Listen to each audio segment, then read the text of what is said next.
Okay. Again, good morning, everyone. I'm Veronica Outlaw with USC Aiken. I'm the Director of Distance Learning. Today, I'm going to talk to you about best practices for implementing a course development model. If I start my webcam, going to talk to you today about developing best practices for developing a course development model. And while I'm presenting, I don't have a moderator, so I'll try my best to moderate your questions in the chat area and address those questions. We have participants in the audience, so I'm trying to make sure I'm visible to the audience as well as to you virtually. So bear with me.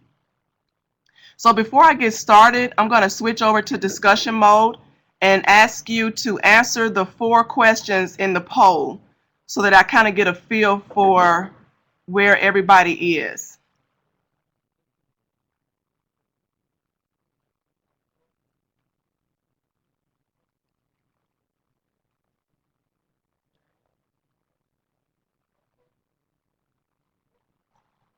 And I'll broadcast the results.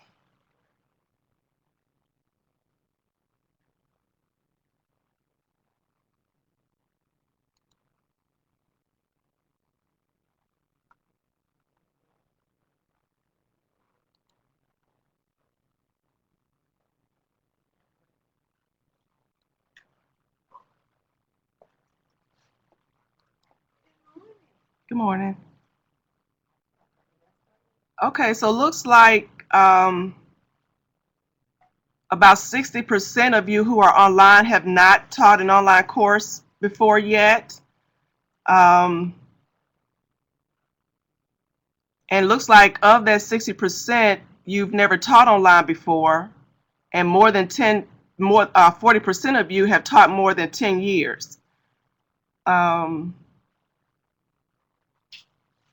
And I'm thinking of those who've taught online, you've had the assistance of an instructional designer and you use course templates, so that's great.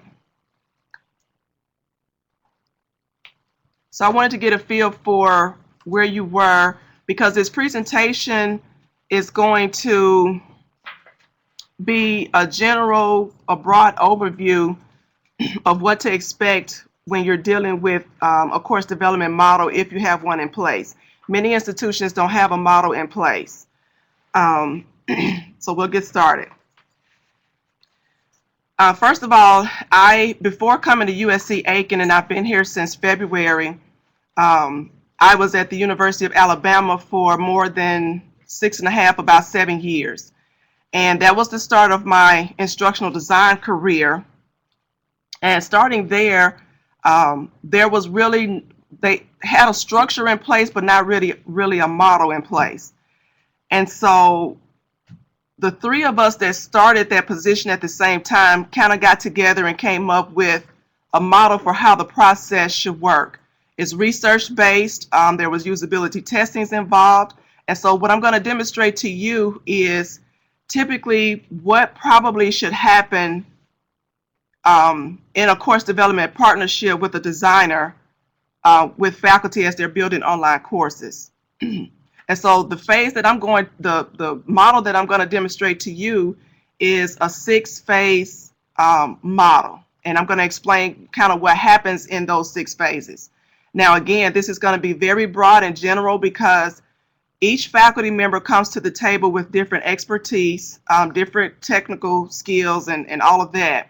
And so the conversation is kind of tweaked for each person depending on their skill set and their levels and whatnot. So basically what I would do is when I'm partnered with a faculty member is the very first thing we do is have an initial meeting. That's phase 1. We go over the course, the details of the course. For instance, whether or not this is a new course or if it's been taught before. And if it has been taught before, has it even been taught online before? How many credit hours, when it's going to be developed, when it's going to be delivered, how often it's going to be taught. If there's textbooks involved, is the course going to be textbook driven? Some courses are taught online and not even have a book, and that's okay, but we just kind of need to know those specifics.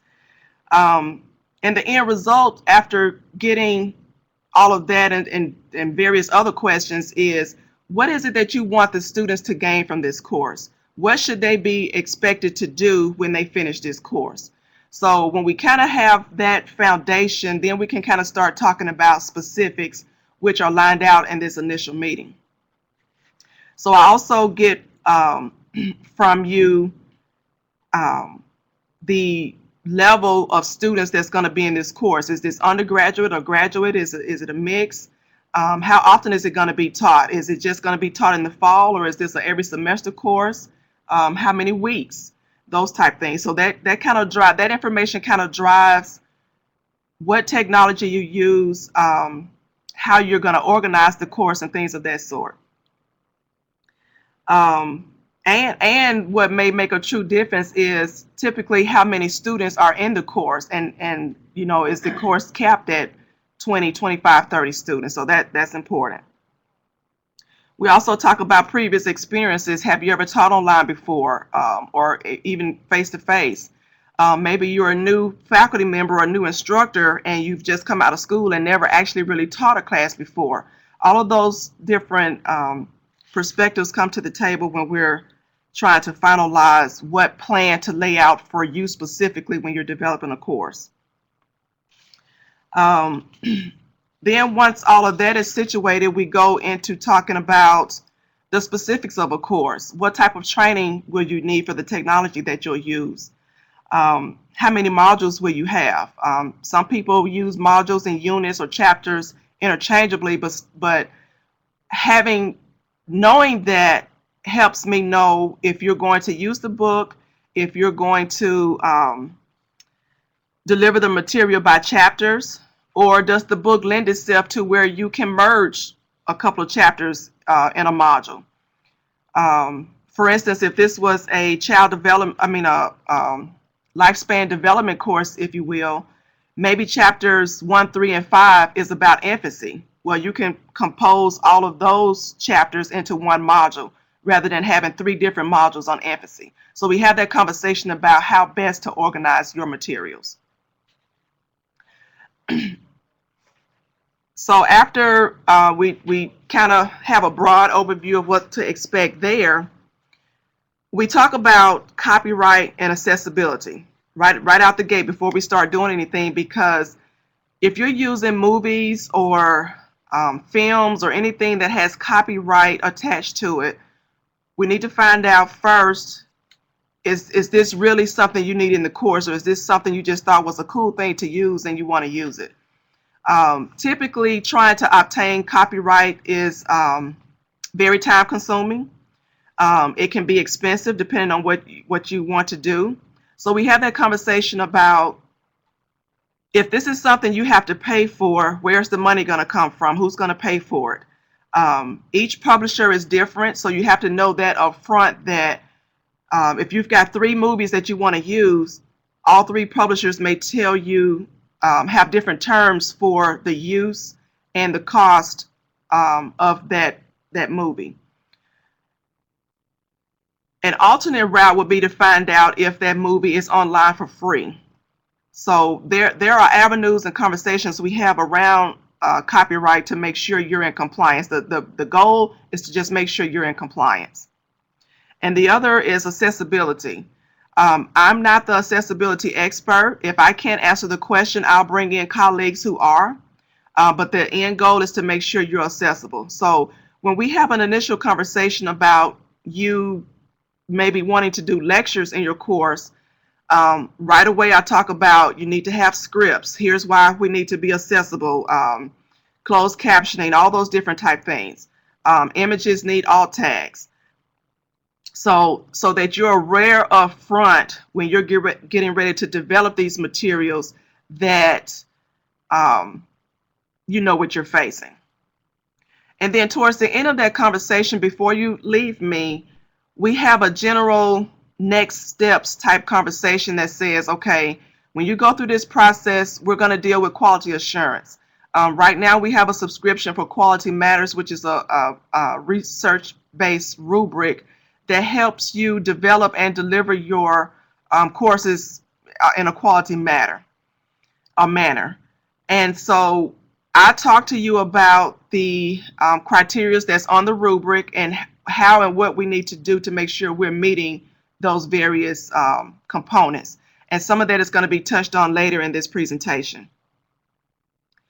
After the quality assurance, there's a course review, and I won't go into that right now because that's in a later slide, but those two accompany each other, the quality matters rubric and a course review checklist. Winona, we just got our subscription maybe a month or a few weeks ago.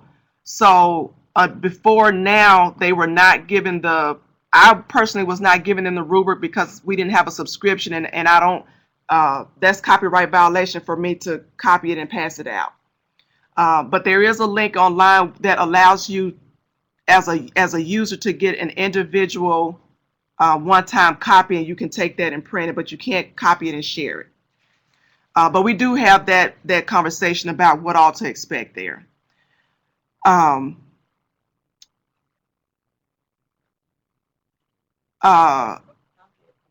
Okay. I don't know it offhand, Gloria, but Winona's gonna get it for you. And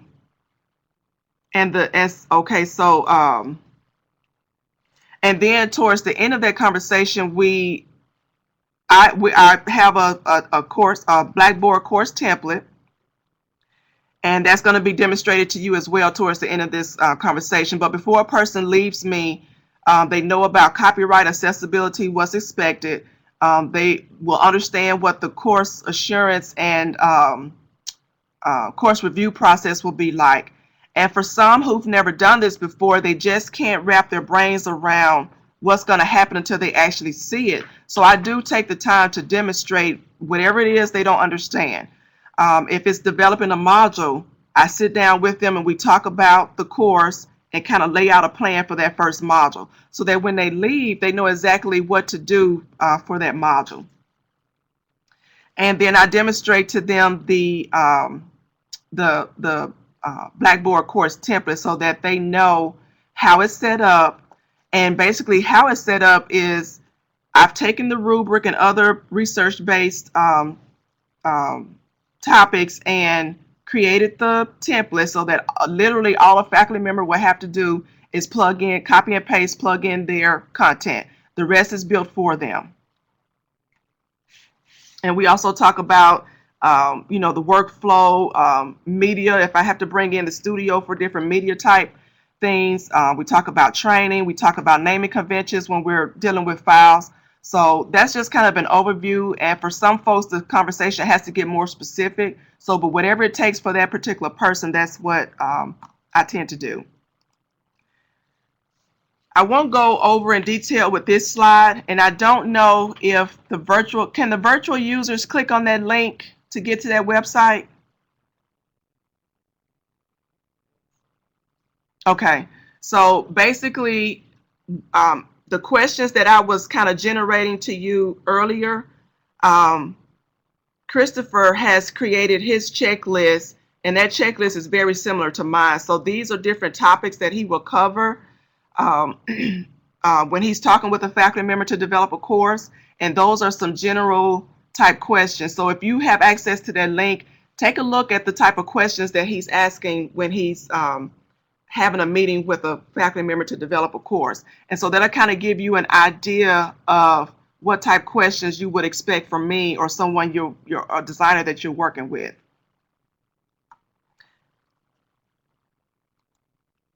So in phase 2, we should be ready to talk about or go more deeply into the course template. What I will provide to you is a syllabus template, a module template, and a schedule template.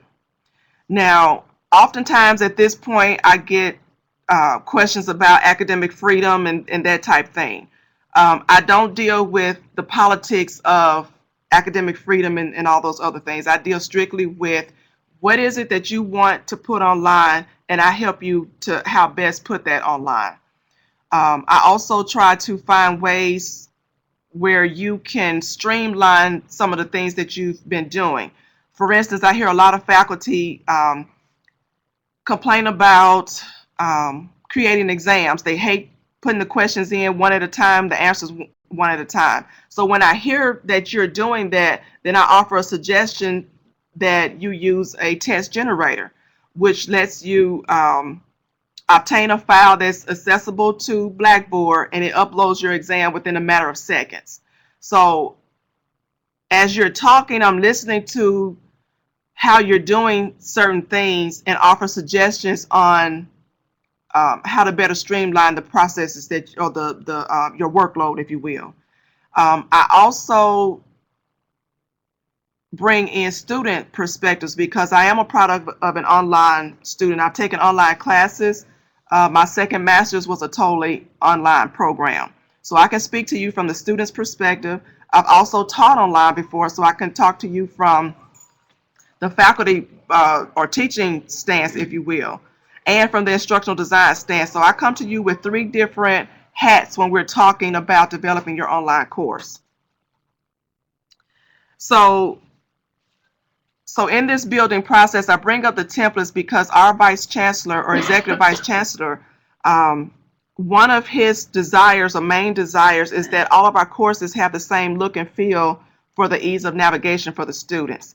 And I totally agree with that. You're going to see later, a slide later that has, I think, 5 different course menus.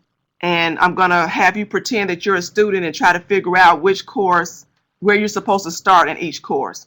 So a lot of times faculty don't really take a stance back and think about the real student experience when they're going through this. And when I put them in the student seat, they really get it. So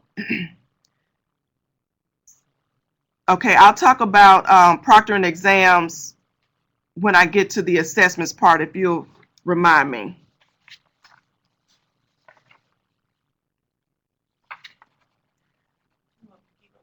If you would, let me advance you to host, and that way you can just copy the questions and paste them in the questions section. Thank you. So we go over all these templates, and templates really help drive the development timeline, if you will. The syllabus template is probably right now about 10 pages long, and it includes everything that everybody's been doing so far. And the beauty of that template is all you have to do is plug in your information. If you're not using certain pieces of that syllabus, all you have to do is delete it. That way, everybody has the same information. So let's say, for instance, everybody in here was using Adobe Connect for whatever reason in their online courses. Well, you typically need some script in the syllabus that says, we're going to use Adobe Connect. Here's how you access it. Maybe here's some handouts on how to use it, that type thing. If you're going to have meeting rooms, here's the link to the meeting rooms. If you have that script, that standard script, if everybody's using that same script, then everybody has the same information. But if everybody in here created their own script, whether it be right or wrong, then you cause some chaos. So that's the beauty of the template. If you let your technical folks who are dealing with the technology give you the correct verbiage to use, then you should be okay. You're literally just plugging in the pieces, and you're not having to recreate that wheel every time. So by this time in phase 2, you're kind of ready to get started. You know how to develop the first module. And this process is typically going to mimic the journal review process if you've ever submitted an article to a journal. You're going to give me your syllabus, your modules, your schedules, those type things in a Word document. You'll send them to me by email. We'll talk about naming conventions so that there's ease of use, back and forth. I'm going to take that module and I'm looking at it 3 ways. I'm looking at it from the instructor's view, the student's view, and the instructional design view. So I bring a lot of pieces to the table. I'm going to mark it up in the comment section in Word. So let's say, for instance, you say, let's say your objectives are not measurable. There's going to be a comment in the comment section that says, your objectives are not measurable. Here's a list of Bloom's objectives and which action verb fits what you're trying to have them do. Let's say you tell me they're going to discuss XYZ. And then I get down to the activities list on the module and there are no discussions. So my question to you will be, how are they meeting this objective? So I kind of look at it from that perspective. I forgot to mention roles in the first slide, but we'll have a conversation about roles. You're the content expert, I'm the designer.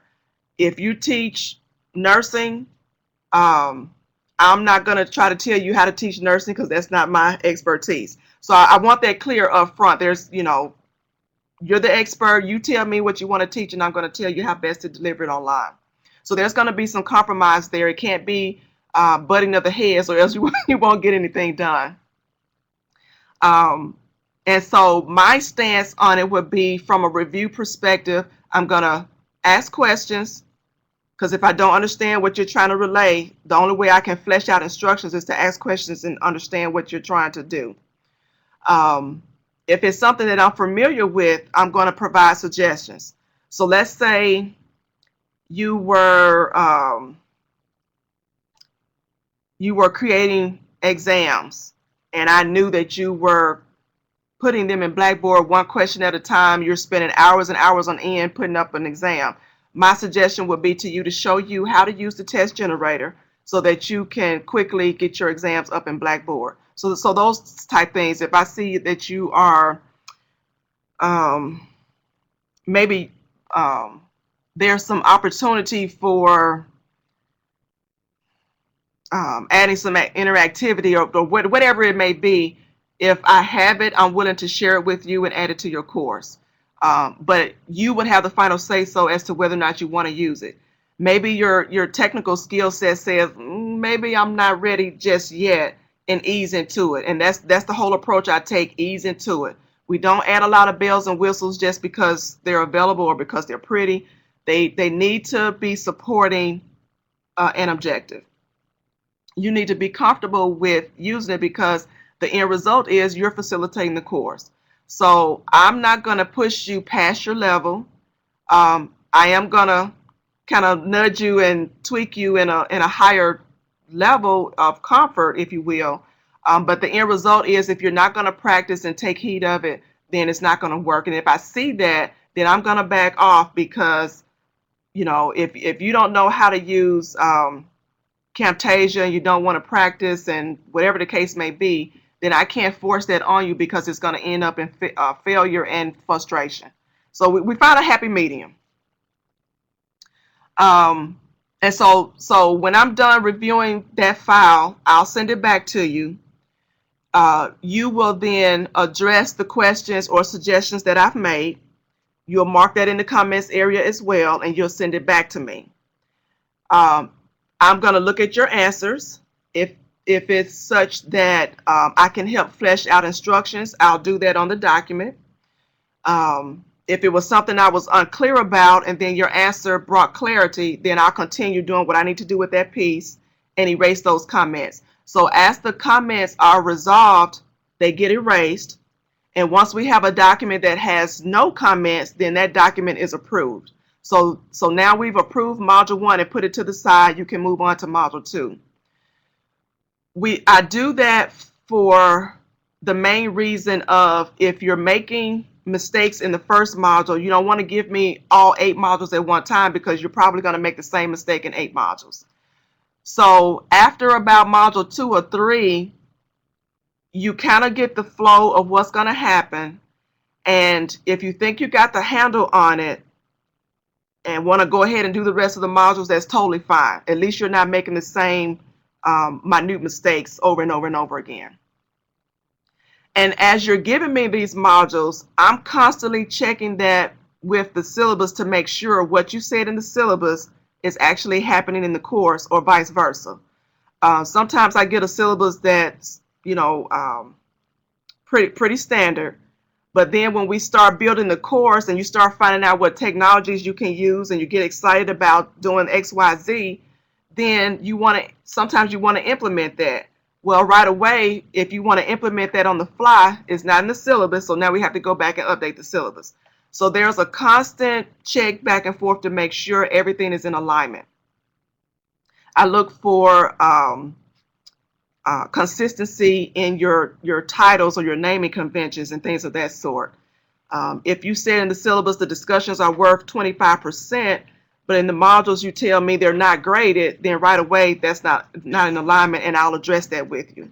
So the process really is a back and forth Q&A suggestions type process, very similar to the journal review process. Okay, with training in phase 3, typically happens for training. Sometimes people who are more technically savvy might get training in phase 1 or phase 2, and it might be even later than that. It just depends on the person. It also depends on in training, depending on what you want to do. Let's say you want to use Adobe Connect and you've never used it before. I probably will suggest, but if you're interested, I may introduce it to you in phase 1, get you an account. Our conversations will be in Adobe Connect. We won't do email or do phone, so that gets you acclimated to the tool. You get to see how it's being used. So that training may happen earlier than in phase 3. So it all just depends on the course. It depends on the person. Depends on a lot of things.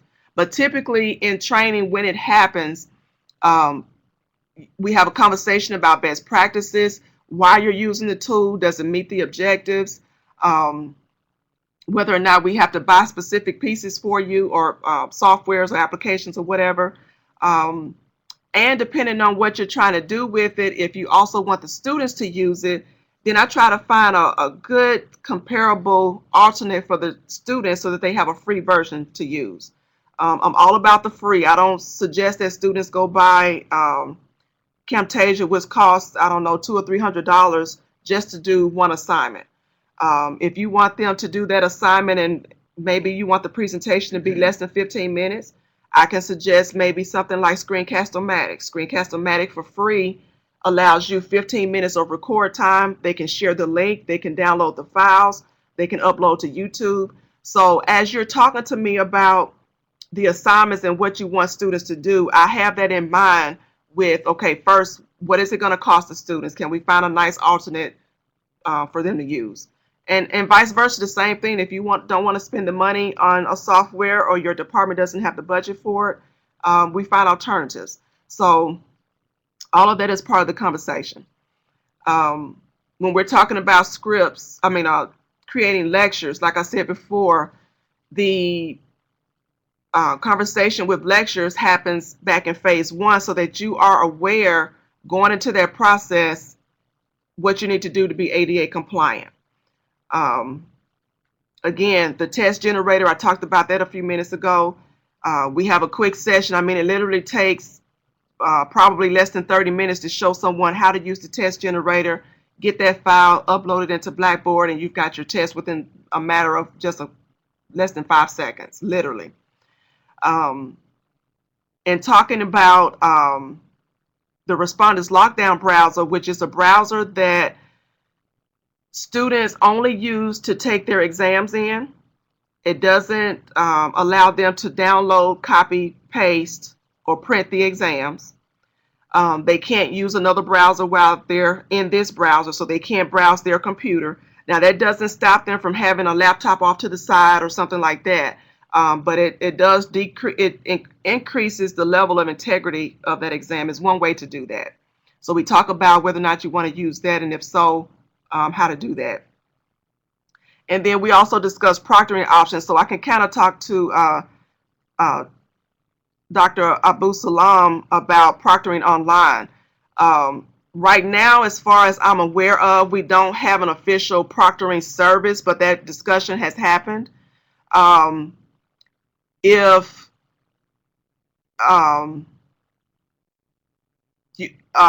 you're considering proctoring, then we have that discussion.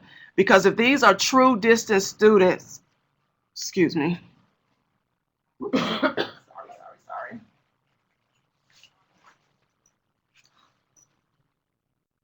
Sorry about that. Because if these are true distance students, they're not going to be able to come to campus and go to a lab and take the exam. There are libraries or other schools who would be willing to, or who have proctors, but that conversation, we talk about cost again, because outside proctors cost money. I've seen them cost as high as $25, $30 per test. So every time they have to go take a test, they're paying this $25, $30 fee. So that can get expensive, especially if you're a person who provides tests every week. If you just have to have them proctored, then we have a conversation about, okay, well, can we not have exams every week, maybe a midterm and a final, and then in between maybe do some project-based type of assessments? What can we do to lower the cost and at the same time give you that comfort level that they're not cheating? So there again, there's a happy medium, and we just discussed that for different faculty. One of the things I do want to suggest when you're implementing a new tool is typically you're asked to have the students introduce themselves at the beginning of class, and typically that's done in the discussion area. Well, as we go through the development process, if I find out you want to use a new tool, then what I would suggest is let's go back and figure out how we can use this new tool in that introductory assignment. That way, let's say for instance you're using Adobe Connect. You could have a first introductory type session in Adobe Connect. That way you can see the students through the webcam. They introduce themselves in the chat area or whatever, however you want to set it up. That way you are introducing them to this tool. They're inside Adobe Connect learning how to use it. So let's say you want them to do oral presentations. You can demonstrate to them in their introductory activity how to upload their PowerPoints and do their presentation. So that kind of gets them acclimated to using whatever the new tool is that you want them to use for their assignments. And that way, when you get to the assignment, there should not be a lot of technical hiccups. So again, whatever that technology is, I try to figure out a clever way to have them do their introductions using that tool so that they get acclimated. So we've gone through, gotten all of your documents approved, and now you're ready to start building in your learning management system. And we have Blackboard here at Aiken. We sit down. I typically don't like for you to start off building in Blackboard because, again, if you've got all these pieces that are not aligned, you've got to keep going back in Blackboard and editing and doing all of that. And it gets kind of clunky when you have to go from screen to check all of these things. It's best to do it on paper first. That way, when you have it on paper and have it approved, you literally sit down and just copy and paste your text into Blackboard. And I'll show you the template a little bit later. And that's the beauty of that.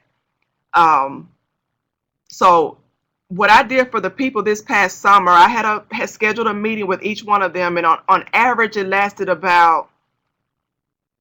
maybe about 3 hours for each person. Some a little bit less, some a little bit more, just depending on their skill set. But what that did, and for some people, when I did that within that 3 hour frame, they were able to finish their entire course while I was sitting there.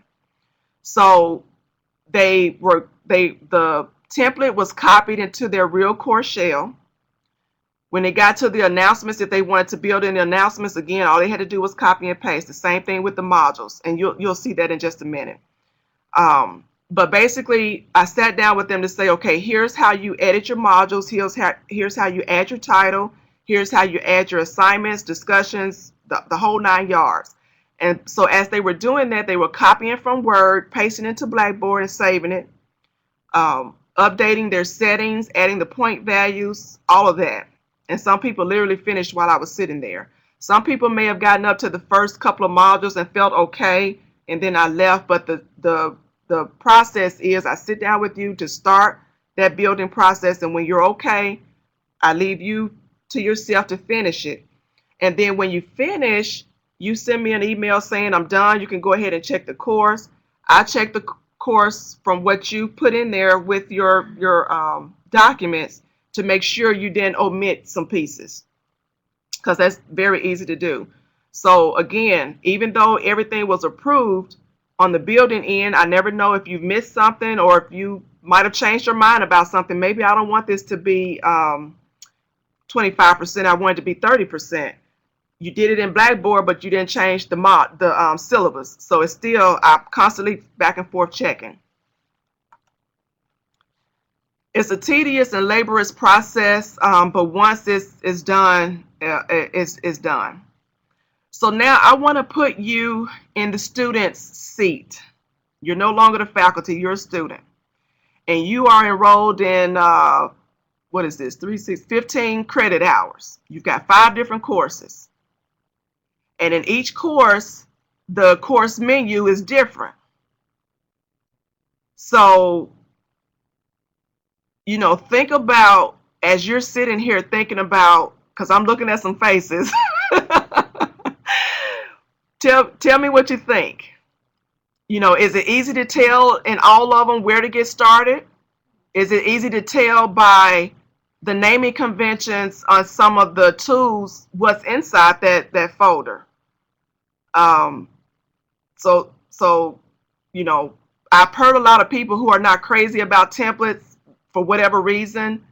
But again, you have to remove yourself from the faculty's opinion about what students want and find out what it is they actually want and what they actually need. And you can't really do that unless you've done usability testings and use research to back up why you or designers build the way they build. Can I get some, let's see. Can I get some feedback from the virtual folks on what you think about what you see? You're a student, so tell me how you would get started in each class or what you think about the templates, you know, anything you want to share.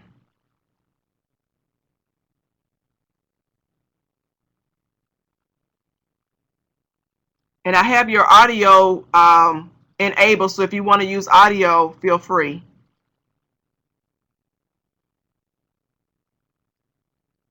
Okay, he likes number 1. Number 1 seems the easiest to navigate, okay.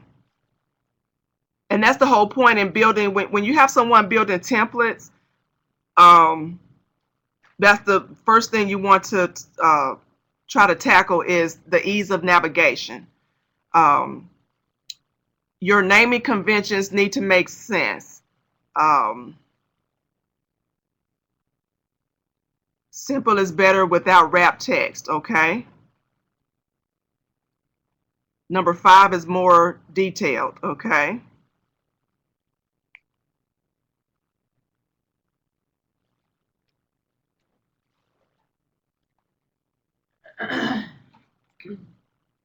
Okay, let me just give you a quick history of what you see here. The first course outline is the one that I created in the course template we have here at USC Aiken. Number 2, I just took from some random course. I don't know where to get started. Sometimes I've seen faculty put course information to be the starting materials, but that's not necessarily the case. In this particular case, it was nothing but PowerPoints. The syllabus, I would have thought the syllabus was there, but it wasn't. It was actually in course documents. In number 3, you see a getting started. So, okay, you've got your weekly modules, discussions. Those are okay. Number 4, we also have a getting started. And the modules, I know what the discussions are, the resources. just looking at resources, I don't know if this is resources for the course modules or if this is just random optional resources. But in this particular case, or maybe it wasn't this one I've seen like this, you have the modules, all of your content should be with your modules. You shouldn't have a module 1 and then have a folder somewhere else that houses your PowerPoints and a folder somewhere else that houses your lectures. Everything for that module should be in that one document, if you will. I too don't like the text to wrap, so that was a good point to make. In number 5, that's Dr. Schaefer's and Columbia's teaching certification course menu, so that this is not for a class, this is for professional development. I like the way she has module 1 and the title of module 1, but typically course module titles are going to be longer, so I wouldn't suggest for a regular course to put the title of the module on the course menu. But hers were one word. Oh, okay. And I'll show you in live detail what that looks like on the in the course shell. The frequently asked questions in number 5. Okay. I'll show you a help wanted or frequently asked questions in the template that I created, which is in the discussions area, and it's a discussion thread called help wanted, which will allow students to generate commonly asked questions in that thread and allow the faculty member to answer it just that one time rather than getting the same questions by email over and over and over. And also by putting it on the discussion board, you allow the other students to chime in and answer if they know the answer. So that builds some collaborations among students to students.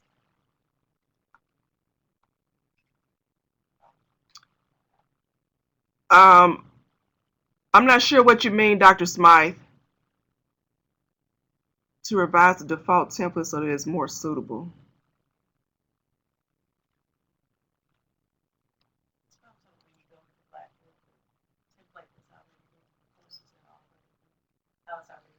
Oh, okay. Oh, okay. Okay, so I just wanted to demonstrate that to you because one of my online programs that I finished, none of the courses had any consistency at all. I used to spend at least on a minimum of 3 days reorganizing the course for myself on paper before I can even start the course.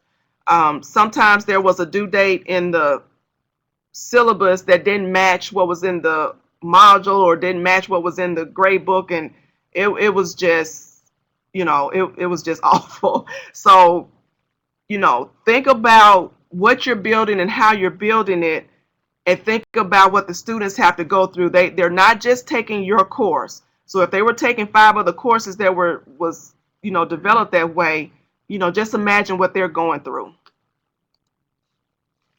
And then the course review process. Again, I kind of touched on this earlier.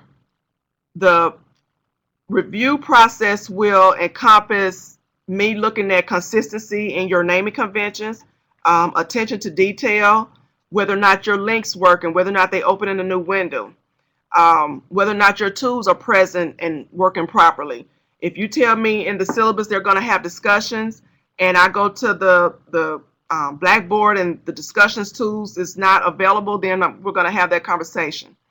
Logical sequence. Are your modules in chronological order? We're going to talk about the grading scheme for the grade book. If you use Blackboard the way it should be used, it's a very robust tool. There's some quirkiness even for me, but if you use it the way it's supposed to be used, it'll save you a lot of trouble. I've run into faculty who are still using Excel spreadsheets to grade. But the grading book in Blackboard now is very robust. If you set up your assignments and assessments, discussions, and all of that, when students partake in those, the grade goes directly to the grade book unless you're doing something manually. And at the end result, if you set up the grading schema correctly, it will literally at the end of that final grade column tell you what their final total point value was, their percentage, and their letter grade. and you transfer that to Banner or however you do it here, and that's that. No more Excel spreadsheets. um, and so the quality assurance, again, here as of right now, those who answer the call, Dr. Priest's call about developing a course may get a stipend. We're trying to flesh out the policies and procedures for that stipend because, it's really not fair for faculty to come along, develop a course just to get the stipend, and then, not adhere to the processes we're trying to take to make that course quality. Not just for the student, but for you, the ease of use for you in teaching it. Yes. I have a question for you, Veronica. Yes. I don't teach online courses, but Okay. I'm basically teaching hybrid courses. Okay. I'm pairing with McGraw-Hill and with Wiley. Okay. Is it possible for me to use the template and begin to develop courses? Absolutely. So I can work with you even though I'm not technically an Oh, online. absolutely. Yeah. Okay. Yeah. Okay, Okay, go ahead. One more question. We pair with McGraw-Hill, we pair with Pearson. Okay. Why don't we pair with Wiley? I've not been able to get any support. And what discipline are you? Accounting. I'm not sure. Okay. I'm not sure. That's a question for someone else. Yeah.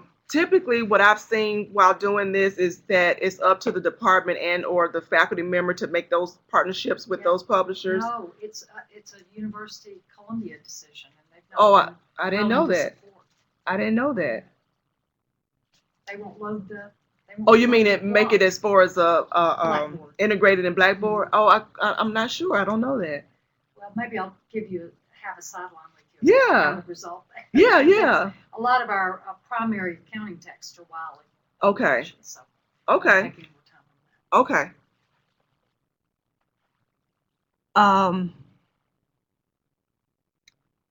Okay, so we so at the end of the course review, we make sure all of our T's are crossed and I's are dotted and all of that, and everybody's happy. I typically like to have you finished at least at a minimum 3 weeks before the course goes live. The course review process should take at least 6 months, depending on what you want to do. If you want to add the extra bells and whistles, if you're working with an institution who doesn't have the staff available to do graphics, to do learning objects, to do all this extra stuff, then you have to be aware that for one person to do that, it really takes a lot of time. And it also takes a lot of time on you because you have to provide that content for that person to develop those objects or images or whatever it is. It's a very laborious and time-consuming process. And so I typically like to have people finish at least 3 weeks before so that you can just digress for a moment. Finishing up and having to go and start teaching the class the next day, you're just going to burn yourself out. And you also don't give yourself time to step back and look at the course from the student's perspective. I always tell faculty when you're done building it, take your faculty hat off, sit back and go through the course as a student. Go through your course as a student. And if you find it just so laborious to read all of this text that you've put in and there's no engagement and there's, all of these things that we don't encourage, then you right away feel what the students feel. But if you go through your course and you're engaged with the lectures and you're engaged with the, everything else that you've built, then you should feel pretty good about how the students should feel. Also, if you've added technology to the mix, make sure that you are on point with how it's being used so that if they have any questions, you should be able to answer some of those questions. Not that I'm saying you should turn into tech support, but if you have done the work along the way and gotten acclimated, if they say, I don't know how to turn on my audio, that should be a quick fix for you because you know how to turn on your audio and you can help them through that. So little things like that. And also that gives you time to reflect so that if there's something there that you feel is just not right, you have plenty of time to make some edits. So the whole deal is about being patient and going through and making sure you feel comfortable with what you've developed so that when it's time to facilitate, you're ready to go. Phase 6 kind of happens after the courses get started. What I typically tell people to do is when you're facilitating, if you have an online course that was developed with some quality and you should be able to have your welcome video speak for yourself when you go in. We talk about some of the things that you need to have pre-loading the course. You've done your welcome video. You've told the students about yourself, just like you would if you were face-to-face. They have that as soon as they get in the course.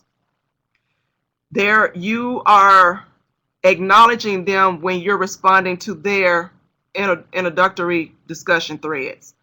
All of these things you would do face-to-face, you're doing online. Now they're ready. They've read the syllabus. They have the schedule. They're ready to get started. That course literally should be running itself.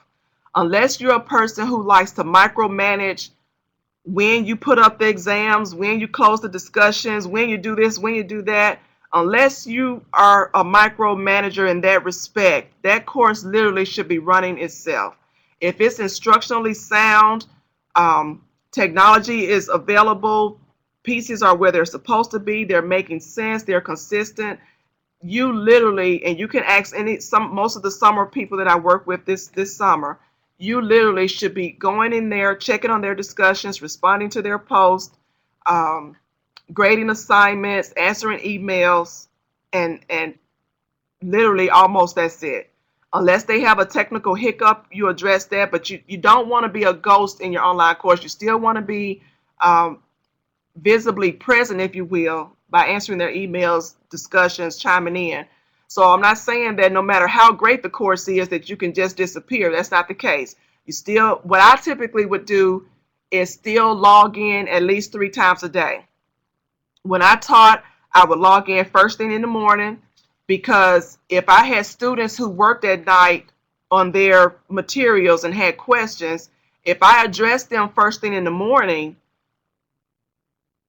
they have an answer when they wake up and log on to, continue working.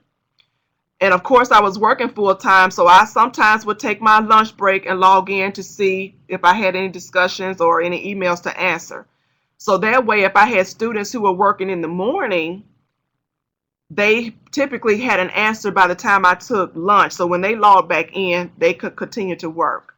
And then I would check it again, maybe after I ate dinner or something like that, so that people who took their lunch break and worked and had a question, by the time they reach it at night, then they have an answer and they can continue to work.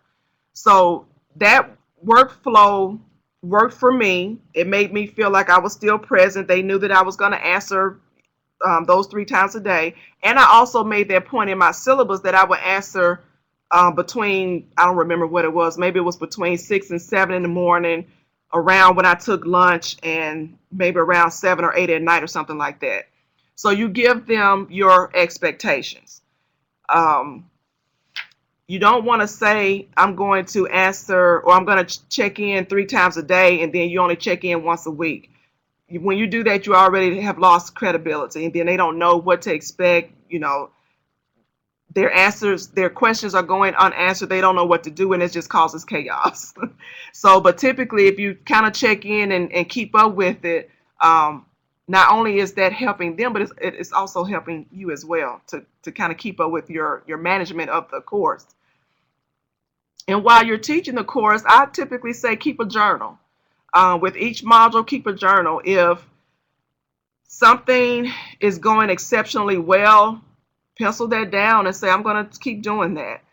If something had a little hiccup, make a journal of that and talk about, what went right, what went wrong, because you're going to have the opportunity to revise that course. And it's at that point, you want to have a list of running notes while you're teaching it. So that, because if you don't journal and you wait to the end, you typically are going to forget something. But if you journal, that's a good way for you to be able to quickly revise your course when it's time to revise it. I mentioned the help wanted thread earlier. again, that's to keep you from answering the same email 50 times from various students. If you watch that help wanted, and you can call it whatever you want, frequently asked questions, help wanted, Q&A, whatever you want to call it, if you keep an eye on that, that will be some great qualitative data for you as well as you're journaling, because you can go back through and say, okay, more than half of the class had trouble with XYZ.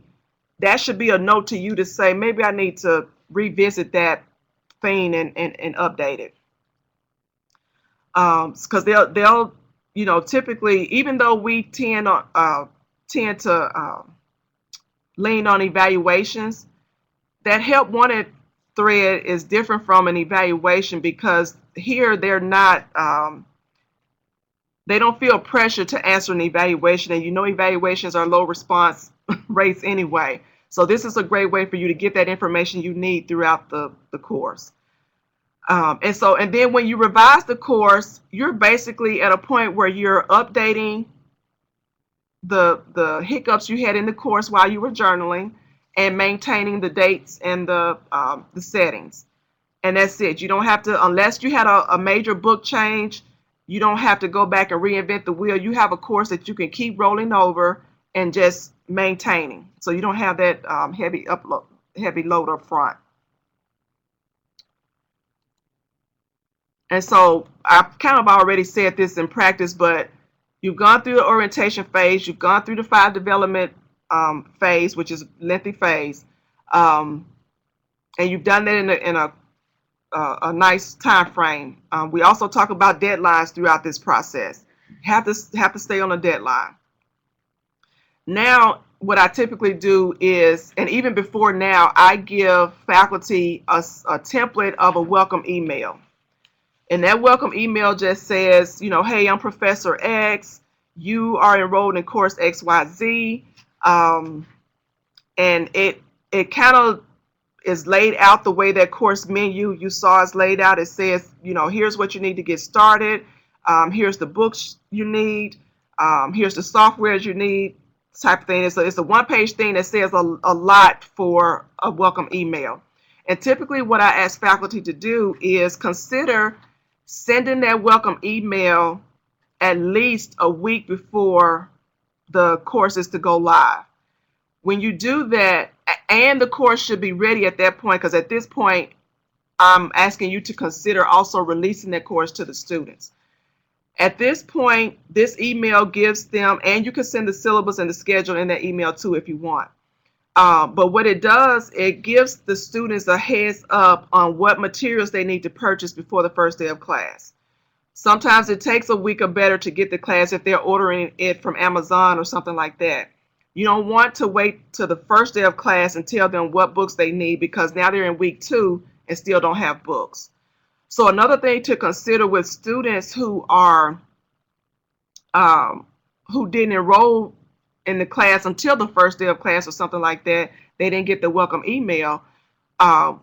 Also, what we talk about in that first module is to not give them any high-stake assignments that require the text.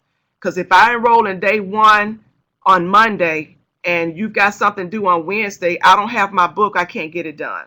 So consider some, I don't like to call it busy work, but consider something that they can still do without the book if you're going to require activities that have point values for that first week.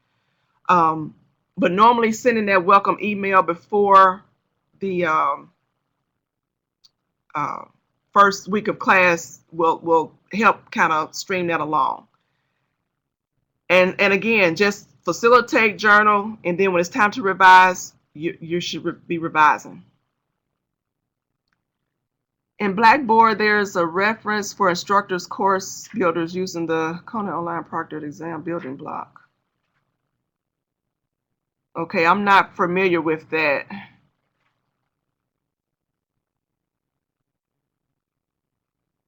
Okay.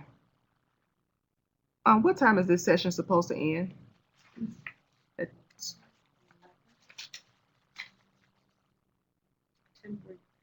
10:45? Okay. I'm going to quickly go through these next 8 slides because I want to go into Blackboard and show you the actual course template. But basically, I kind of talked about the um, the model itself. Now I'm just going to basically quickly go in and talk about, how that got started, the foundations of it. Um, when I was at the previous institution, we had Quality Matters rubric. The latest version is out now as of August. Um, I'm not going to go into detail with Quality Matters because now that we have a subscription, I have to go through training and get certified. And per their terms, I can't really formally talk about QM and the specifics without being qualified, and I'm not certified yet. But all of this to say that it was used as a foundation to build a model. So if you're ever working with someone, make sure that their model is based on research-based and usability testings. So, but basically the first standard of the QM talks about the course overview and the introduction. And it lays out however many steps those are. You heard me talk about student introductions. You heard me talk about professor introductions. Um, and I say this kind of behind the scenes, but whether you know about QM or not, when we have our conversation, I have all of these things in the back of my mind. And so when I say to you, let's go over to the studio and do your welcome video, this is why, because research says you should do a self-introduction of yourself. Now, it can be text-based. It could be more engaging if you did a video so they can put a face with a name, put a face in a faceless environment, if you will. And when that's being done, I still talk to you about having a script so that we're ADA compliant. So even though we're having these conversations and you're not totally aware of why I'm saying what I'm saying, know that I'm recommending these things to you because of Quality Matters and other research publications. I bring in Chickering and Gagne just because those are the two most used when you're in instructional design, and just to show how other researchers complement QM, and they probably use that for the QM rubric.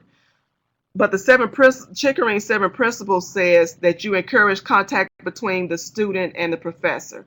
And one way to do that is through the self-introductions. So you see how those kind of align. Gagne says gain attention, inform students of objectives. How do you gain attention? Maybe you start off again with an introduction. So it's kind of building upon each other. And when you look at the course shell that I'm going to show you in a minute, a lot of what you see on this screen is going to already be implemented in the template that was built. So when you get that template in your course shell, more than half of what's on the Quality Matters rubric is already implemented in your course. So the other half is basically just your content. So that takes out a lot of legwork for you, that you don't have to rebuild this stuff over and over and over. Again, the rubric talks about learning objectives. So when I talk to you about learning objectives, I'm going to be looking at whether or not those verbs, if they're available, are action verbs and if they're measurable. We kind of steer away from words like understand or appreciate because you can't really measure that. If they're going to discuss, say that they're going to discuss X, Y, Z, or they're going to interpret X, Y, Z, things of that nature. So along the way, if things are not just so, I'll make recommendations, and here's why. It also talks about online assessments and measurements. Again, making sure those grading policies are stated clearly. I'm going to look for that in the syllabus. If it's missing, I'm going to ask you, what is it supposed to be? Now, typically at this point, if there is some standard policy from a department that needs to be in courses, I typically won't know that because I'm not engrossed in your department. So a lot of this I kind of lean to you to know and bring to the table so that I'm helping you be compliant within your department. So if nursing had a script of what do you call them, competencies or something like that that's supposed to be in every syllabus, unless you tell me that, I probably won't know. And so as I'm reviewing your course and I'm putting a stamp of approval, that's kind of an approval. But if you have an internal review process with your dean or chair, when they get that syllabus, they'll know right away, hey, you're supposed to have XYZ in here. And they'll probably tell you to do that. Right now here on the Aiken campus, there's not per se a peer review or a chair review, if you will, after the fact. So, and I had that happen with me this summer in English. There was some pieces missing. You know, I didn't know, but I was made aware, and now it's in there. So, things like that. Multiple opportunities to track learning. Along the way, I'll talk to you about how you can implement self-assessments in your course. So, you know, the rubric says that's basically what that means, is that they have a way to self-assess, or that you are providing timely feedback, so that if they have this paper that, let's say they have a paper and you're allowing them 2 drafts before they turn in a final paper. Well, if you're not giving them timely feedback on those first 2 drafts, then how do they know how they waver before they get to their final draft? So you have to keep up with the timely feedback before they get to their final project. So that, again, if they're doing something wrong, they won't know unless you tell them, and tell them in a timely fashion. The rubric also talks about instructional materials. Again, we see the outcomes and objectives again. The purpose of the materials are clearly explained. They're cited properly. They're current. If you're teaching a nutrition class and you're still using the old food pyramid, then you know that's not current. So you want to keep current in your materials and use a variety of them. And again, Gagne and Chicory talk about how you can use those to enhance retention and transfer and all of that. Encouraging active learning, that's a big part of it. When we're looking at course activities and learner interaction, that's a big deal of it. And I kind of talked to you about that as we're developing the course. Let's say you have a class, like an accounting class, and you want them to do a budget.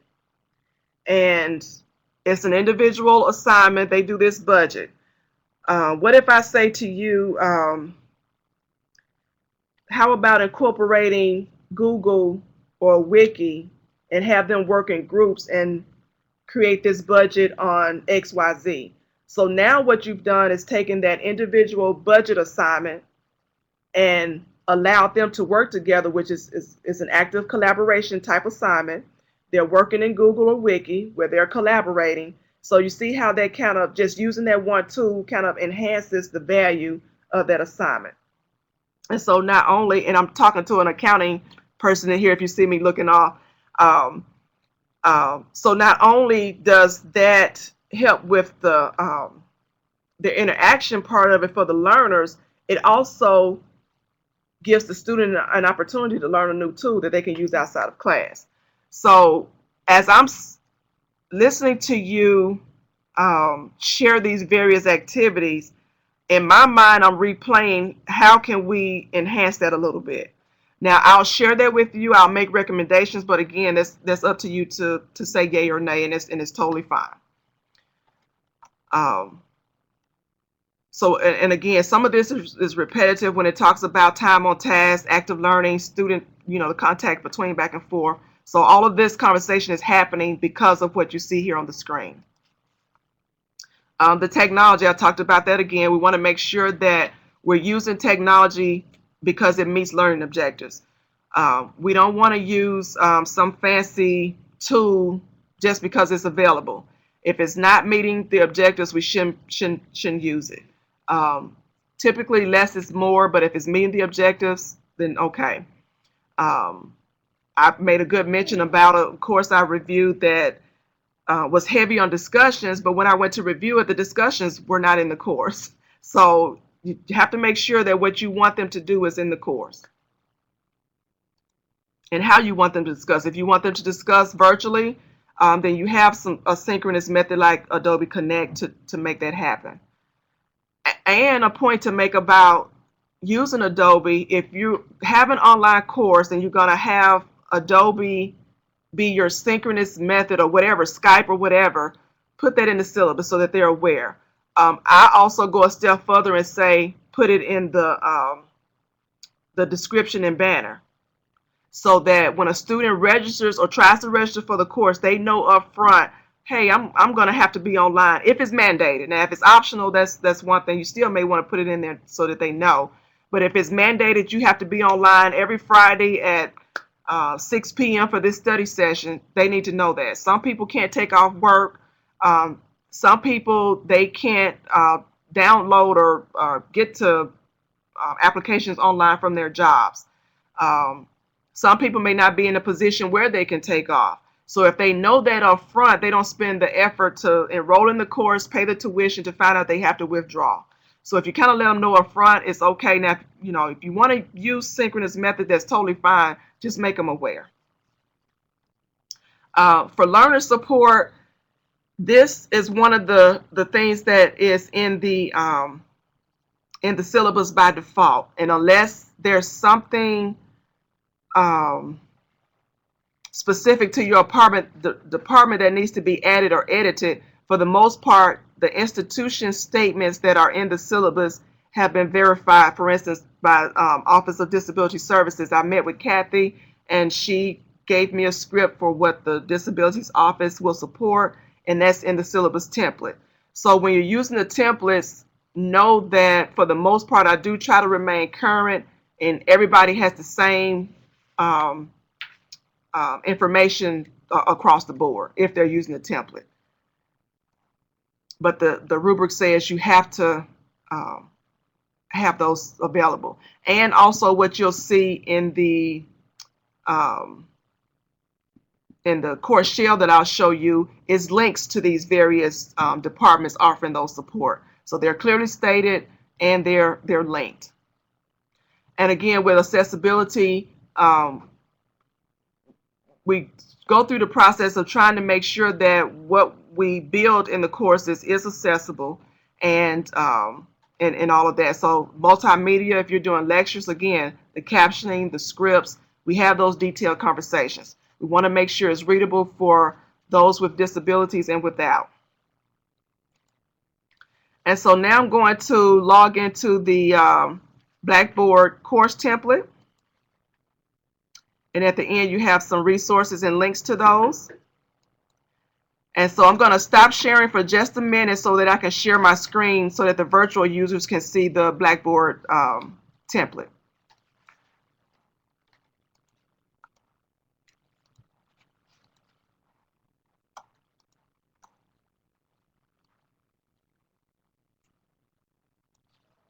How does that look for you?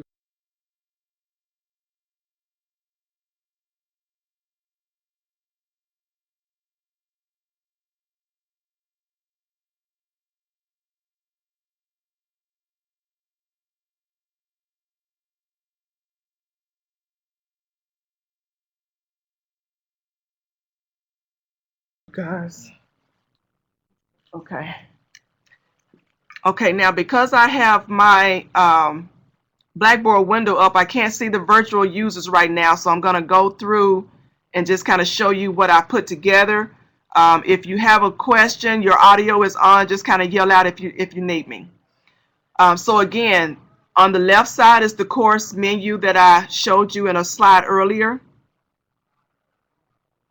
And it starts off, if you've ever noticed that when you get a blank Blackboard shell, it starts off with the home page, which really doesn't have useful information on it. So you can always change the entry point of your course to be what you want it to be. In this case, it happens to be the announcements, because typically faculty use announcements when students come into the course. That's the first thing they see. One second here. Okay, they're talking to each other. I'm sorry. Okay. And so let me turn off edit mode and just show you on a couple of these how easy it is. So throughout some of this, you'll have a note from me to you telling you what to do in this area.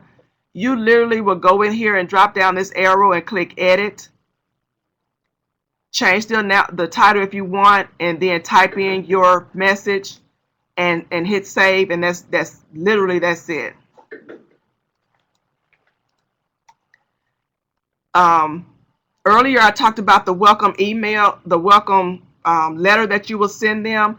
In that welcome email, there's a link to this Start Here guide, and it kind of tells them when your title of the course is XYZ. Here's how you log into Blackboard. When you get there, click on the Start Here menu, and it basically takes them through this course menu. And of course, if yours needs to be edited, for instance, if you're using blogs or journals or whatever, those can be easily added or taken away. But the Start Here guide, oh dear, I won't go through the process of downloading this plugin, but basically that Start Here guide says to them, it's almost a mimic view of what's in this course shell, but it has links. It says you're going to have announcements. Here's what the announcements are. Read about your professor, do the course schedule. It has technology links on how they get started, talks about the institution resources and all of that. It's probably about a page and a half, but it walks them through what to expect when they get to Blackboard.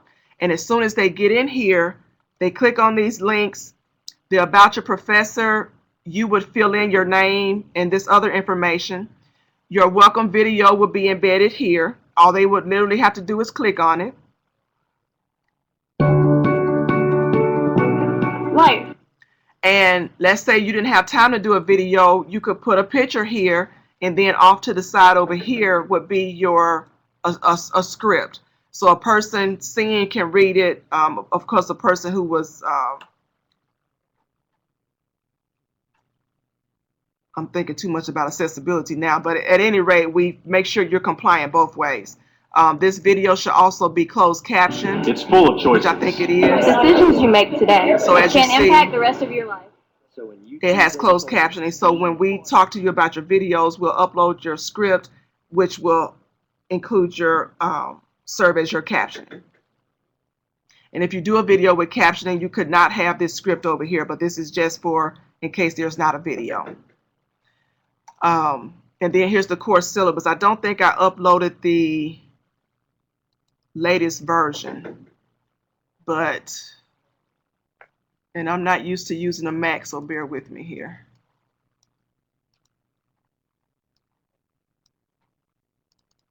Uh-oh.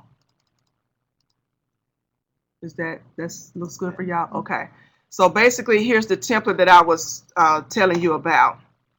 You'll get this template in Word. Okay, this is July 20. This is not the latest version, but it's very similar. You will plug in all of your information up here. If it's in yellow or if you see these X's, you just fill in what corresponds to your course. Yes.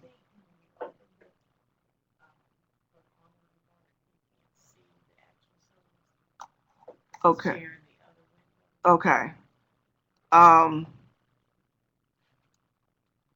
Okay, let me.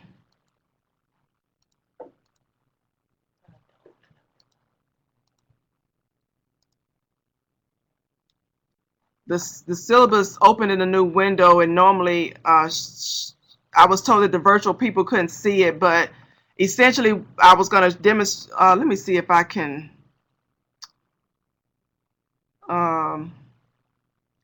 Let me see if I can upload it, save it real quick, and file share with the.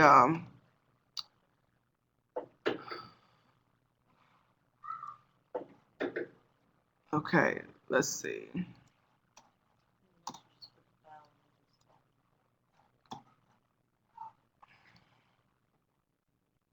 Trying to see if I can. Give me 1 second. I'm trying to see if I can file share so you see what I see for the virtual people.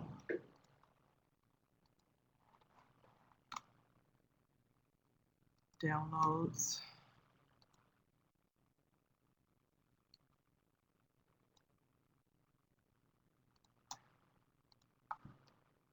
Okay, so the virtual people, if you go to the file share and click on the syllabus and download it to your computer, you'll be able to see what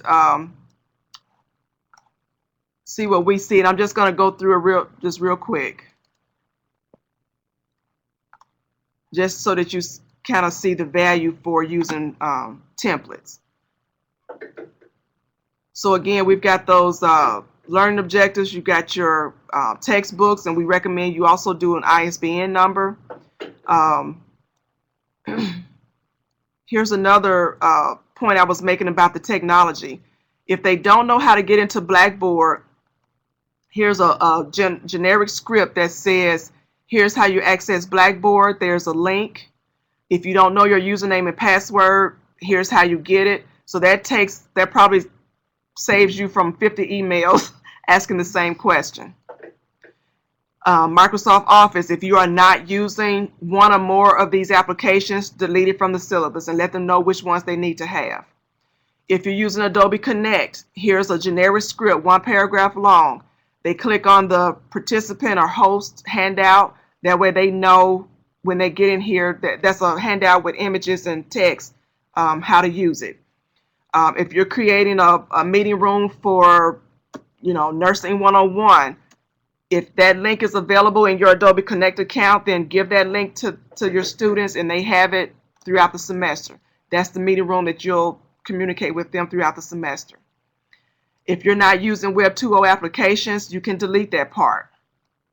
Again, some people use iTunes, Safe Assign or Turnitin, the responders. If you need it, it's there. Just plug in the blanks. If you don't need it, just delete it.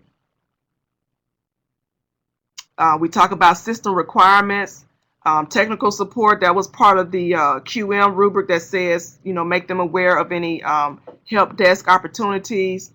And then here's where you start plugging in your 2 cents about your actual content, grading contents. I typically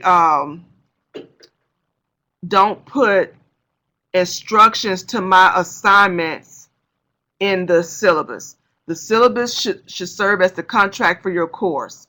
The syllabus should say, you have these assignments, you have essay papers, you have these critiques, you have these journals. Here's the purpose of this assignment, and you're required to do X, Y, Z. You're expected to do X, Y, Z. Let them know their expectations in the syllabus. Because when you start building your modules and your assignments, all of those instructions should be in one place. They shouldn't have to go to the syllabus to find out that you want this paper to be 5 pages long. And then they go back to Blackboard to find out, here's the criteria that you have to have in the paper. Then they go back to the syllabus to find out, that's just too much. Put everything in one place and your syllabus serve as a generic, here's the type of assignments you have to have, here's what you need to do and what you're expected to do. And that keeps your syllabus clean cut so that each semester, if you have to change certain components about those assignments, you only have one place to do it, and that's the place where you mention the assignment in the course shell. There are 2 questions. Yes. Okay, one says, Veronica, are you all using mysc.edu? If so, you need to update the syllabus template instructions for the students to get credentials. Okay. I wasn't aware. And then the other question is, Veronica, can you show us how your syllabus has ADA compliance? Okay. Let me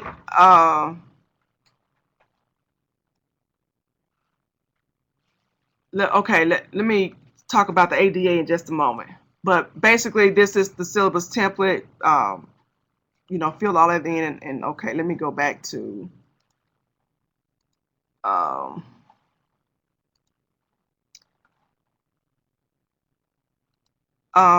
now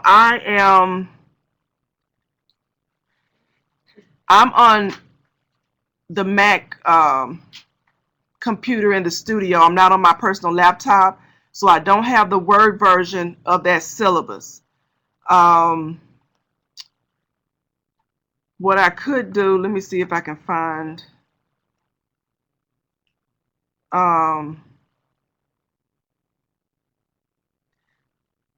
for the sake of time, what I'm going to have to do is address that ADA question by email when this session is over, or sometime towards the end of the day. Because basically what you'll do on a Word document is click on File. Let's see. Virtual folks won't see this, so hold on one second. File. I'm on a Mac, so I'm not going to be able to quickly demonstrate that because I'm not familiar with Mac. So I'll try to find out instructions from the Mac version, and I'll share the PC version. But basically, the latest version of Microsoft, you click on File, check accessibility, and then it runs an accessibility checker. It tells you what's wrong with that document or PowerPoint or image. It tells you why you need to fix it and how to fix it. So for the sake of not running out of time to demonstrate that in this session, I'll share those instructions later. If I was on my PC, I could have quickly done that, but I'm on a Mac. So let me go back to, what are you guys seeing on this? Okay, let me go back to my Blackboard just to go through the rest of the templates. Winona, you're seeing my Blackboard? Yeah. Oh, okay. Okay, so the schedule, I think that's going to open up in a different window too. So I'll send us a schedule, a template of that as well. But let's go down to the learning modules. So under course content, the students have the modules, discussions, assignments, assessments, and other course resources. That can be tailored to your course if you need to add or take away tools. The whole gist of this is just to make sure has some consistency.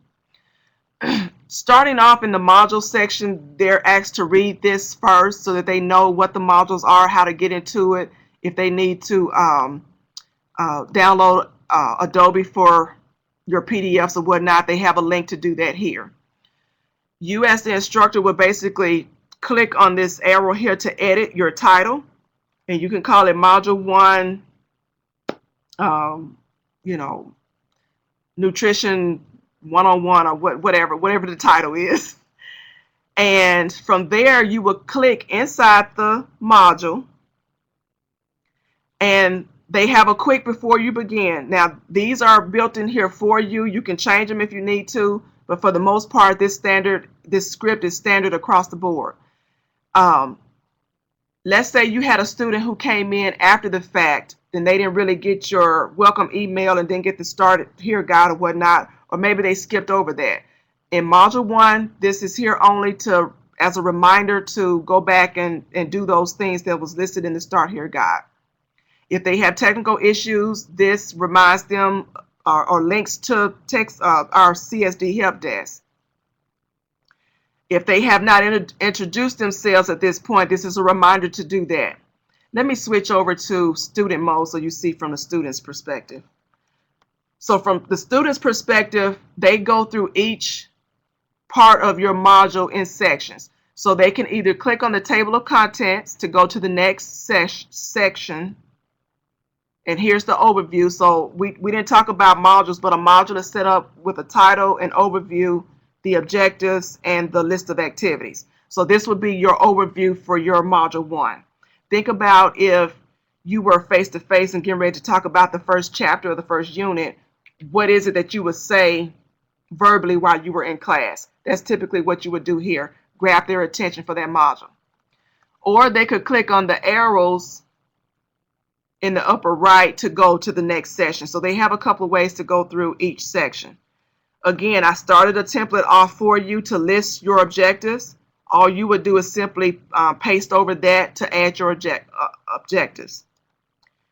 Typically, there's a book with readings. You can list here what they're supposed to read for this particular week or module.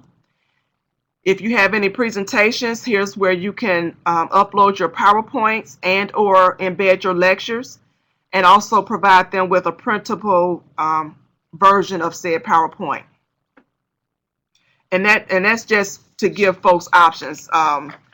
Some people like me, I can't read my writing after it gets cold, so I wouldn't choose a printable version for myself. I would take the PowerPoint, and as I'm listening to the lecture, type notes that make sense to me in the notes section of that PowerPoint. Then I'm able to print that PowerPoint and have typed notes to review. So when I talk to you about providing options, some faculty don't want to do one or the other for whatever reason. But again, I say this is for the student experience, so think about why you don't want to provide certain content or alternates, versus will it really help the student who have various ways of learning. Here's the discussions. Basically, all you have to do here is tell them to click on the discussions link, which is over here in the course menu, to participate in the Module 1 discussion activity or the Exercise 101 discussion activity. Whatever the title is, basically what you're doing here is only changing the title of that activity. When they get to the discussions area, and all the modules typically look the same as that, they get to the discussion area and they see all of their discussions are listed here in one place. When I talked to you earlier about the student introductions, here's one that's already created for you. If it will work for your course, you can use it as is. Maybe it's a nursing course and you want to ask specific questions about pharmacology. You could do that in that discussion thread there and just edit it, and you have your first discussion thread. If it's going to be graded, all you have to do with this one is add the grades and the due dates, and that's it. But if you want to use it as is, that's one less step that you had to do in development. If they're new and need to know how to create a discussion thread, here's a bulleted list of instructions on how to do that. This link takes them to a video portion of it that Blackboard created. So throughout the whole process, I think about, okay, what if they don't know how to do X, Y, Z? Can I link them to a tutorial? And that hopefully takes out a lot of questions for you as well. This template, I'm thinking of, I am going to update at some point, because here's that Help Wanted cafe again, just a place to help each other. Because I started off with some discussions have rubrics, and so I've added a little script that says, here's how you get the rubric for this discussion. And I've added that discussion thread again. Really, I'm feeling like I only need to repeat that once. And if I do that at the top, it's done. They can always go back to it. So at some point, I'm going to edit this so that it only includes the discussion prompt for that discussion. And when you get a copy of it, it'll be the updated version that I can just copy into your course shell. And so basically, I believe I've added eight prompts, because typically that's on average about what I see. So basically, the whole prompt is there added for you. All you have to do is add your actual discussion question or your prompt, and click save. Add your settings and dates and click save. The assignments work typically the same. I've got a couple of alert messages up here before they submit their first assignment. They need to read these instructions. A couple of recommendations is that they be on a wired connection. And if they're, it's recommended that they use their laptop or computer and not mobile devices. So that's kind of spelled out in the syllabus, but it's reiterated here just in case they, forgot it. If they don't know how to submit assignments, here's a link to Blackboard. Did that show up, Winona? Yes. Okay. And so again, Blackboard has tutorials, text, and images with arrows and things like that. Very, very detailed. So I didn't feel a need to reinvent the wheel. But again, I've got I've got more than a couple. I've got 8 placeholders out here for assignments. So basically, at this portion here on the assignments, you plug that in and change the title of how you want them to save the document, and that's your assignment. So you don't have to recreate the drop boxes each time. Just fill in the blanks and keep going. The assessments, the same thing. Before you start the assessment, here's what you need to do. Here's a link to that tutorial as well. If they're using the lockdown browser, this was in the syllabus, but most times you forget what's in the syllabus and you don't go back. Before they take their first exam, they see this Respondus lockdown browser in their face, and here's the instructions. The link to download it and a handout for instructions. If you're not using the browser, you can simply take that out of the message. And then we've got a placeholder for 2 other exams. The course resources area is basically, I had to have a place to, I had to have a content area to upload the syllabus and the schedule so that I could also link it on the course menu. It's just a couple of different ways to get it. It's the same version. Some faculty like to have a holistic view of their PowerPoints, their web links and rubrics and whatnot. So I just put that as a placeholder here. That's totally optional. If you don't want to do that, just delete this, and but don't delete the folder that has the syllabus and the schedule in it. And other than that, the rest of these are the tools for the students. The alerts page, which is typically the home page when you come into a blank course shell. Again, really has no meaning for an entry point, so I made an alerts page in case a student wanted to customize that for themselves. The calendar is really robust now. Every time you add an assignment or assessment due date to those, for each course you're in, it's going to color code it and add it to the calendar for them. And the email messages and grades, I don't know that it will see grades since I'm in here as an instructor. But if you remember towards the end of the slides when I talked about institutional support, those links are here. So they're in the syllabus, they're in the Start Here guide, and they're also here. So you've right there by me putting that there for you, you've already met that standard on the QM rubric. So a lot of these things, again, are happening behind the scenes, and you not even have to be aware of it. So I'm going to stop sharing the Blackboard, unless someone has a question about the Blackboard template.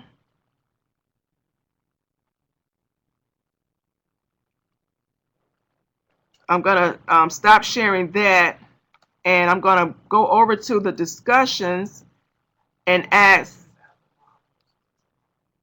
Okay. You had modules, but those 2 modules, like topics or subjects together. And then the question, what about if they use what they were doing about weeks? Okay.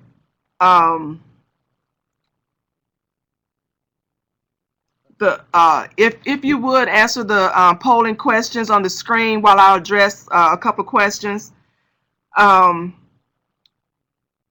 One says, does the module means such as sections and topics, and what if a person is doing it by weeks? Again, that conversation is different for each faculty.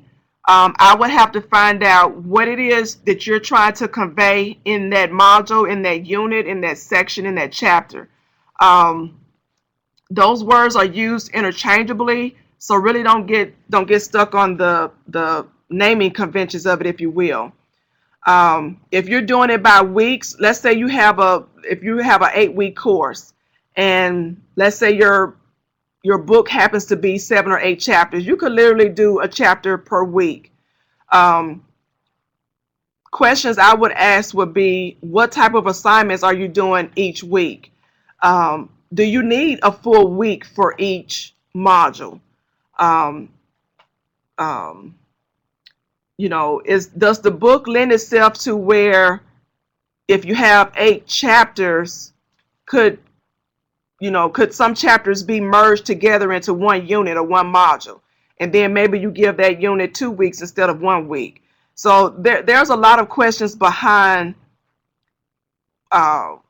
the content that you're trying to deliver and how best to deliver that. So that's, I mean, it's not a problem to do it by weeks, but again, I would ask what type of assignments are you having in each module, and is it realistic for someone to do a 20-page paper every week? So, you know, not knowing what you're doing, I can't really answer that, but those are some type questions that I would need to have answered to, you know, better answer your question. When using the test generator to make assignments, are these accessible when imported into Blackboard?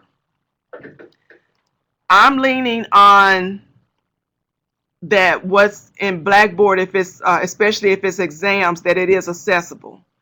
All the test generator does is what you're going to end up with is a plain text file in the format that the test generator needs it in. You're going to load it into the test generator, which is in a browser. When you click save, you're going to get a plain text file that's going to reformat the questions that you originally uploaded, because it's now going to put it in a format that Blackboard can take without error. When that happens, your test will load, I mean, literally in less than 5 seconds. So it's not the loading of it that's accessible. You're probably wanting to know if the questions, if the readability of the questions is accessible for someone who is using a screen reader, and I would say so, unless Gloria has a better answer for that.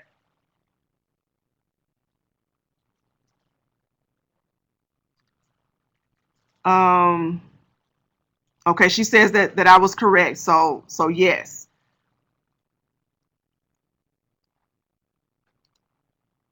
Next question, if you're syllabus. Yeah, the syllabus that I demonstrated earlier was ADA compliant, because as I got here, and you know, ADA was the main topic, I am trying to be more conscious about the materials that I give everyone, that they are compliant. There's a newer version available that I share with faculty as they need it, but I do check the Word documents that I create and give you, that they're accessible. Also, when you're giving me your PowerPoints to review in the review process, I also run them through a checker to find out if there's any issues with them. And if they are, I'll let you know what they are. Now, if it's just a couple of slides and I can help with that, I typically would do that and send it back to you. But if you've got 50 slides and you've got images on each slide, I'm not going to be able to interpret what those images are, because I'm not the content expert.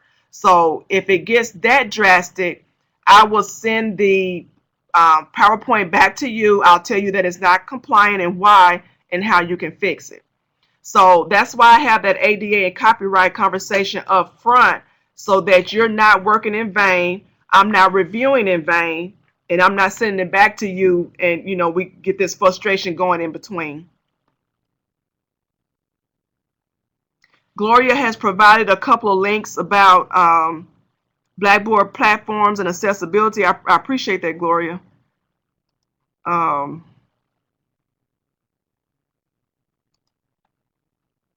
as far as the closing pose, everyone sees the value in having course development templates, so I'm happy to see that. For the consistency for the students, of course, helps to include pertinent information and reduces duplication of efforts, absolutely. What would be the main essential you would need to get started with developing online courses?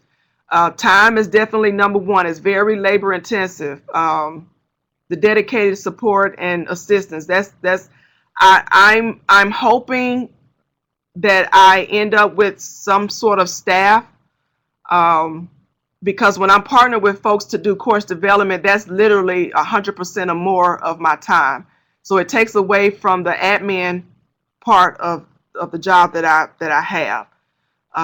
But right now, I'm the one-stop shop. I'm the tech support. I'm the designer, the director, the mediator for media, training, and the list goes on. And everyone found this presentation helpful. So I'm glad you found it helpful. Are there any questions for anyone, from anyone? You can ask them verbally if you want. I've enabled everyone's microphone. If you go up to the top and do connect audio, we'll be able to hear you.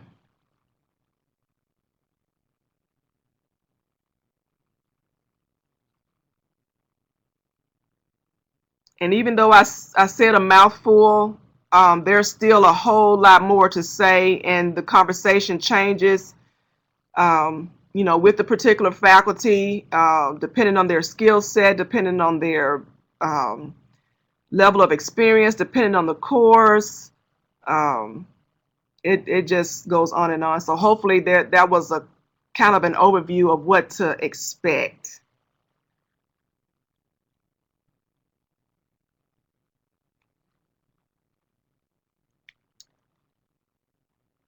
Okay, well, if there are no more questions for me, the 11 o'clock session is on accessibility. So those who were asking about accessibility, this is another opportunity to get those questions answered.